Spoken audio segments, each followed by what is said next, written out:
সকালটা শুরু হলো চা বিস্কুট দিয়ে। এই কয়েকদিন ঘুম না হওয়ায় চোখে যে কী পরিমাণে ডার্ক সার্কেল পড়েছে সেটা আর কি বলবো।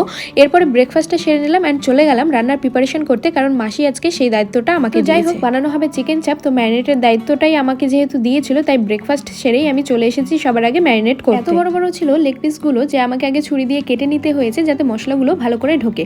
এরপর চলে গেলাম স্নান করতে। দেন ভেবেছিলাম স্নান করে এসে বাকিটা করব, মানে চিকেন চাপটা বানাবো আর কি।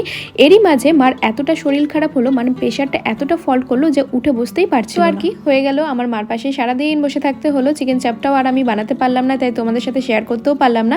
বাকি কাজগুলো মাসিই করেছিল। এরপরে যখন বিকেলের দিকে একটু সুস্থ হলো চলে গেলাম আমি ছাদে। ছাদের দৃশ্যটা আগেও তোমরা দেখেছো, এতটাই সুন্দর, তাই কিছু ভিডিও ক্লিপ নিয়েছিলাম আর কিছু ফটো তুলেছি, যেগুলো আমি ইনস্টাতে পোস্ট করেছি, তোমরা চাইলে গিয়ে দেখতে পারো। আজকে সন্ধ্যেবেলায় মাসি যে নতুন ঘরটা করেছে সেখানে একটা ছোট্ট করে গুরুদেবের পুজো দিয়েছিল। গৃহপ্রবেশ যদিও এখনো হয়নি, জাস্ট ছোট্ট একটা পুজো দিয়েছিল। এইভাবেই আজকের দিনটা কাটলো। কেমন লাগলো ভিডিওটা অবশ্যই কিন্তু কমেন্টে জানিও। আজকের মতো টাটা।